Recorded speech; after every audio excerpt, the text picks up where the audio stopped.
ME MA 304 CNC machines and automation. Unit 3 classification of numerical control machines. Subunit 3.6 NC coordinate system. NC coordinate system के अंदर अभी तक हम absolute incremental coordinate system हम देख चुके हैं। अब आज के लेक्चर में हम एक्सिस आइडेंटिफिकेशन इन एनसी और सीएनसी मशीन्स ये हम डिस्कस करेंगे। मतलब एनसी और सीएनसी मशीन में एक्सिस को हम कैसे आइडेंटिफाई करते हैं या एक्सिस को हम कैसे रिप्रेजेंट्स करते हैं। देखिए, कोई भी अगर आप यूनिवर्स के अंदर अगर अपन है एक सिस्टम है तो अपने पास 3 एक्सिस होती हैं, एक्स, वाई और जेड, और तीनों एक्सिस एक दूसरे के परपेंडिकुलर होती हैं, लीनियर एक्सिस है।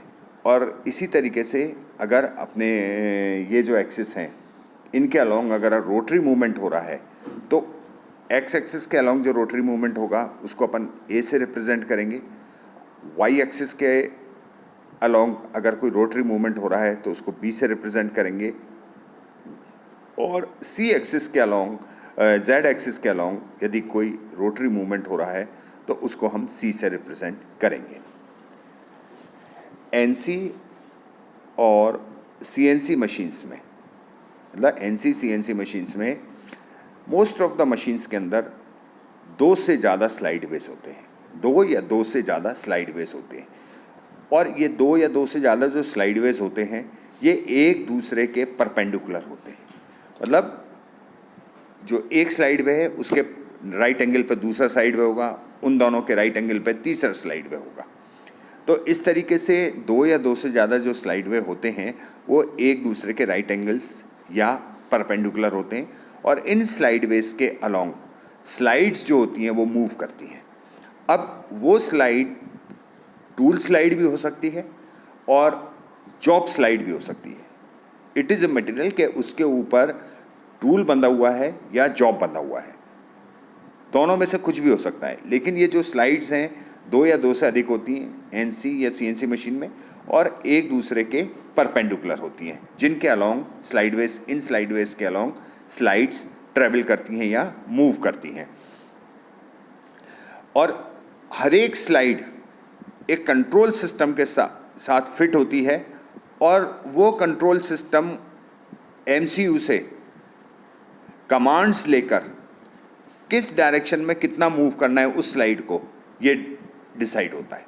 मतलब हर स्लाइड कंट्रोल सिस्टम के द्वारा गवर्न होती है। वो कंट्रोल सिस्टम कौन गवर्न करता है? मशीन कंट्रोल यूनिट, और उससे जो सिग्नल्स मिलते हैं उसके हिसाब से वो स्लाइड, हर एक स्लाइड उस पर्टिकुलर डायरेक्शन में एक्स, वाई या जेड डायरेक्शन में कितना चलना है, कितना घूमना है, कितना आगे जाना है, कितना पीछे आना है, ये उससे उसका कंट्रोलिंग रहती है।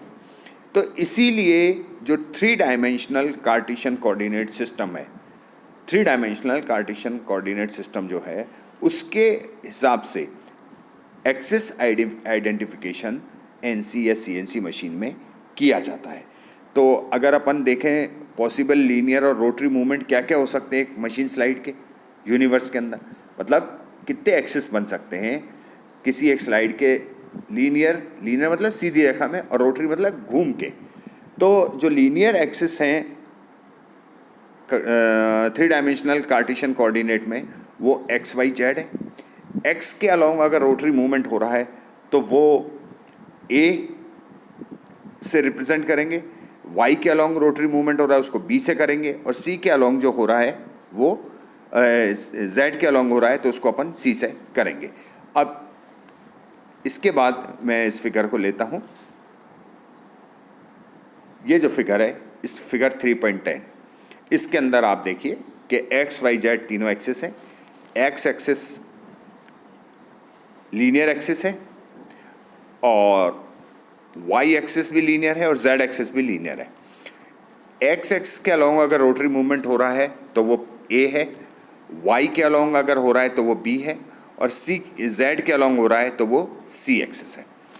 अब यहाँ पे देखने वाली बात ये होगी कि z एक्सिस क्या है, कौन सी होगी, x एक्सिस कौन सी होगी और y एक्सिस कौन सी होगी। देखिए, मशीन का जो मेन स्पिंडल है, मशीन का जो मेन स्पिंडल है उसकी जो एक्सिस है वो z एक्सिस होगी। जिस मशीन पे आप काम कर रहे हैं उस मशीन का जो मेन स्पिंडल है उसकी जो एक्सिस है वो z एक्सिस होगी। अब इससे यहाँ कोई मैटर, ये इससे कोई फ़र्क नहीं पड़ता कि मेन स्पिंडल पे वर्कपीस लगाए या कटिंग टूल लगाए, it is a material. Main spindle पे चाहे वर्कपीस लगा हो चाहे कटर लगा हो, इससे कोई फ़र्क नहीं पड़ेगा, बस जो मेन स्पिंडल है उसकी जो एक्सिस है उसके अलोंग जो डायरेक्शन है वो z एक्सिस होगी। अच्छा, अब कई बार क्या होता है कि किसी मशीन एनसी और सीएनसी मशीन में एक से ज़्यादा स्पिंडल होते हैं, तो उसमें एक स्पिंडल को अपन प्रिंसिपल स्पिंडल सेलेक्ट कर लेते हैं और उस प्रिंसिपल स्पिंडल की जो एक्सिस है उसको z एक्सिस मान के अपन सारा जो कोऑर्डिनेट सिस्टम है वो उस पर काम करते हैं। अब अगर अपन देखें कि z एक्सिस को और उसको किस तरीके से वो रहेगा,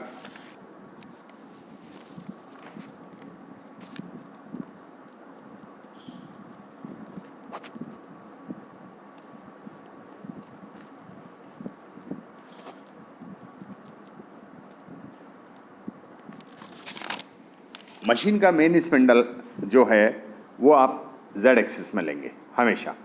ये हॉरिजॉन्टल भी हो सकता है, ये वर्टिकल भी हो सकता है, ये डिपेंड करेगा कि मेन स्पिंडल किस तरीके से है। अगर अपन वर्टिकल मशीनिंग सेंटर देखते हैं, ये फिगर 3.11 में देखिए, जो पहली ऊपर फिगर है, अगर आप वर्टिकल मशीनिंग सेंटर की बात करते हैं तो इसमें z एक्सिस वर्टिकल हो जाएगी। इसमें आप देख रहे हैं कि z एक्सिस वर्टिकल है। और अगर हम हॉरिजॉन्टल मशीनिंग सेंटर की बात करें इसके साइड में, तो हॉरिजॉन्टल मशीनिंग सेंटर में मेन स्पिंडल जो है उसकी एक्सिस हॉरिजॉन्टल है, तो z हॉरिजॉन्टल हो गया। तीसरा आप फिगर देख रहे हैं, ये एक लेथ का फिगर है, टर्निंग सेंटर का फिगर है। इसमें दो ही एक्सिस हैं, z और x, जबकि ऊपर के दोनों मशीनिंग सेंटर्स के अंदर x, y, z तीनों फिगर है। मैं यहाँ केवल अभी z समझा रहा हूँ, फिर मैं x पे आऊँगा, फिर मैं y पे आऊँगा। तो z एक्सिस क्या चीज़ है कि always it is the main spindle जो है मशीन का उसकी एक्सिस z एक्सिस होगी। तो अगर वर्टिकल मशीनिंग सेंटर है तो आप देख रहे हैं फर्स्ट फिगर के अंदर कि z वर्टिकल है। हॉरिजॉन्टल मशीनिंग सेंटर है तो इसमें z हॉरिजॉन्टल है और बाकी उसके हिसाब से अलग एक्सिस है। टर्निंग लेथ का ये फिगर दिया हुआ है, फिर नीचे इसमें मेन स्पिंडल जो लेथ का है उसके उस एक्सिस को अपन ने z एक्सिस लिया है। अब z कहीं पे आप देख रहे हैं कि प्लस है और z कहीं पे माइनस चल रहा है, तो ये डिसाइड अपन कैसे करते हैं। इसका एक सीधा रूल है कि जब वर्क पीस और टूल के बीच में डिस्टेंस बढ़ता है z का, अगर आप z से इस तरीके से z एक्सिस के अलोंग इस तरीके से मूव करिए कि टूल और वर्क पीस का डिस्टेंस अगर आपस में बढ़ रहा है तो z होगा प्लस, और अगर उनका डिस्टेंस कम हो रहा है तो z होगा माइनस।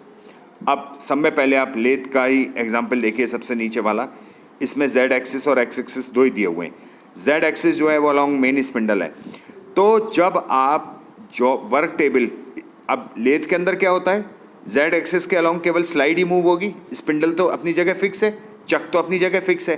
तो ये जो टूल स्लाइड है ये जब आगे या पीछे होगी z डायरेक्शन में, तो अगर ये मशीन की तरफ जा रही है, मेन स्पिंडल की चक की तरफ जा रही है, मशीन के अंदर की तरफ जा रही है, तो ये हो गया माइनस z। और जब ये मेन स्पिंडल से दूर जा रही है, चक से दूर जा रही है, बाहर निकल रही है, तो z हो गया प्लस। दिख रहा है आपको टर्निंग सेंटर के अंदर। तो जब हम टूल और वर्क पीस के बीच का डिस्टेंस बढ़ता है तब तो z होता है प्लस, और जब इन दोनों के बीच का डिस्टेंस कम होने लगता है उस डायरेक्शन को हम लेते हैं माइनस। तो ये था z। अब बात आएगी x एक्सिस। x एक्सिस हमेशा हॉरिजॉन्टल होती है, ऑलवेज। किसी भी तीनों फिगरों में आप देख लें कि ये एक थंब रूल है कि x axis is always horizontal, और ये हमेशा वर्क होल्डिंग सरफेस जो है जहाँ पे वर्क को बांधा गया है उसके पैरेलल होती है ऑलवेज। x एक्सिस हमेशा हॉरिजॉन्टल होगी पहली चीज़, और वर्क होल्डिंग सरफेस के पैरेलल होगी। अब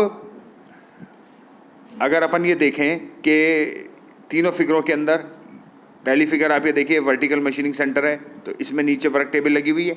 वर्क टेबल का जो मूवमेंट है, ये वर्क टेबल जैसे आगे पीछे सरकेगी, राइट लेफ्ट सरकेगी, तो वो डायरेक्शन एक्स एक्सिस की है। इसी तरह सेम चीज़ अगर आपका हॉरिजॉन्टल मशीनिंग सेंटर है, एक्स वाई जेड 3 एक्सिस यहाँ दिखा रखी, तो x axis work holding surface की है, और ये बाहर या अंदर जिस तरह से मूव होगी वो है। अब प्लस माइनस कैसे होगा यह मैं भी बताता हूँ। इसी तरीके से यहाँ पे आप देखिए कि लेथ के अंदर टर्निंग सेंटर में एक्स एक्सिस कौन सी स्लाइड है जिसके ऊपर टूल माउंट है, तो ये आगे पीछे टूल जब चलेगा ये डायरेक्शन एक्स की होगी। अब इसमें प्लस क्या होगा और माइनस क्या होगा। एक्स एक्सिस हमेशा उस डायरेक्शन में प्लस मानी जाती है जब हम स्पिंडल से सपोर्टिंग कॉलम की तरफ देखते हैं। जब हम स्पिंडल से सपोर्टिंग कॉलम की तरफ देख रहे हैं तो हमारा जो राइट साइड का मूवमेंट होगा राइट साइड में, वो हमेशा एक्स प्लस होगा, और लेफ्ट साइड का जो मूवमेंट होगा वो हमेशा माइनस एक्स होगा। ये चीज़ बेसिकली होती है कि एक्स किस तरफ प्लस आएगा और एक्स किस तरफ नेगेटिव आएगा। तो मतलब पॉजिटिव एक्स मूवमेंट कब होगा? पॉजिटिव एक्स मूवमेंट जब होगा कि जब हम स्पिंडल से सपोर्टिंग कॉलम की तरफ देखते हैं और मूवमेंट हमारा राइट साइड में होता है। लेफ्ट साइड में होगा तो माइनस एक्स हो जाएगा। और अगर जेड एक्सिस हॉरिजॉन्टल है जैसा कि टर्निंग सेंटर में है यानी लेथ में है, तो पॉजिटिव एक्स मोशन हमेशा जब हम स्पिंडल से वर्कपीस की तरफ देख रहे हैं, स्पिंडल से वर्कपीस की तरफ देख रहे हैं, यानी चक की तरफ हम खड़े हैं और हमारे सामने वो लगा हुआ है, वर्कपीस मतलब टूल लगा हुआ है, तो उस वक्त जो हमारा राइट साइड का मोशन होगा राइट साइड की तरफ वो हमेशा एक्स प्लस होगा और लेफ्ट साइड का मोशन हमेशा एक्स माइनस में होगा। अब इसी तरीके से वाई एक्सिस क्या है? वाई एक्सिस एक्स और जेड एक्सिस के दोनों के राइट एंगल। जब एक्स, सबसे पहले आप जेड एक्सिस डिफाइन किए, फिर आपने एक्स एक्सिस डिफाइन किया, तो इन दोनों के बाद जो इन दोनों एक्सिस के जो परपेंडिकुलर राइट एंगल पे एक्सिस बनी वो बनेगी वाई एक्सिस। और वाई एक्सिस के अंदर भी यही सेम रूल्स है कि स्टैंडर्ड 3 डायमेंशनल कोऑर्डिनेट सिस्टम को अपन कंप्लीट करेंगे तो उस हिसाब से प्लस वाई होगा और माइनस वाई होगा। अब इसके बाद बात आती है रोटरी एक्सिस। यानी रोटरी एक्सिस क्या है? देखिए मैंने बार बार कहा है कि अगर एक्स एक्सिस के अलोंग रोटरी मोशन हो रहा है तो इसको ए से रिप्रेजेंट करेंगे, वाई एक्सिस के अलोंग अगर रोटरी मोशन हो रहा है तो उसको बी से रिप्रेजेंट करेंगे, और सी एक्सिस के अलोंग अगर रोटरी मोशन हो रहा है तो उसको जेड से रिप्रेजेंट करेंगे। क्लॉकवाइज रोटेशन जो होता है वो पॉजिटिव होता है और एंटी क्लॉकवाइज रोटेशन जो होगा वो नेगेटिव मूवमेंट होगा। ये सारा एक्सिस आइडेंटिफिकेशन सिस्टम है।